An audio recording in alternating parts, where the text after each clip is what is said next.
గత వైసీపీ పాలనపై తిరుపతి జనసేన నియోజకవర్గ ఇన్ఛార్జ్ కిరణ్ రాయల్ ఆగ్రహం వ్యక్తం చేశారు. తిరుపతి నగర సంస్థ కార్యాలయంలో స్నాక్స్ స్కామ్ జరిగిందని ఆరోపించారు. 3 కోట్ల స్నాక్స్ స్కామ్ జరిగిందని వైసీపీ కార్పొరేటర్లే ఫిర్యాదు చేశారని కిరణ్ రాయల్ అన్నారు. నగర పాలక సంస్థల్లో నియమించకుండానే 90 మందికి జీతాలు ఇచ్చినట్లు రికార్డులు సృష్టించారని జనసేన నేత కిరణ్ రాయల్ తెలిపారు.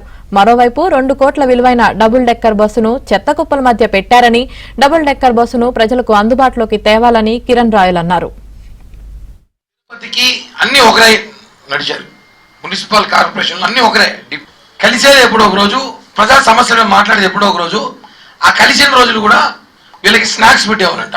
స్నాక్స్ స్కామ్ కొత్తగా నేను ఫస్ట్ టైం చూస్తాను. ఎంతండి ఇది? దీంట్లో ఒక సమోసా, వాళ్ళు స్నాక్స్ కార్పొరేషన్ అధికారులు అందరూ కలిస్తే ఒక 100 మంది 150 మంది ఉంటారు అనుకుంటాం. అందరూ స్టాఫ్ అంతా కలిసి కూడా 150 మంది ఉంటారు. ఒక సమోసా, ఇన్ని జీడిపప్పులు, ఇంత మిక్చరు, ఒక బిస్కెట్, ఒక టీ ఇస్తారు. ఒక కప్పులో టీ. 3 కోట్ల బిల్లు అయిందని చెప్పి గత ప్రభుత్వంలో 3 కోట్ల బిల్లు అయిందని చెప్పి వైసీపీ కార్పొరేటర్లు బయటకు వచ్చి బహిరంగంగా చెప్పారు. ఎక్కడనే ప్రపంచ ప్రఖ్యాతి కాచిన తిరుపతిలో డబుల్ డెక్కర్ బస్సులే ఉంటాయి, అందరూ రోడ్డుకి తిరగచ్చు, దీని మీద తిరుపతిని ఆస్వాదించచ్చు అని చెప్పి దీన్ని ఓపెన్ చేశారు. ఒక బస్సు 2 కోట్ల రూపాయల బస్సు. ఇది ఎక్కడుంది బస్సు ఇప్పుడు తెలుసా?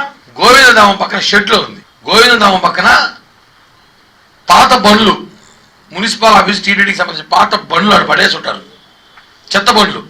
ఆ చెత్త బండ్లో డబుల్ డెక్కర్ బస్సుని వేసేశారు.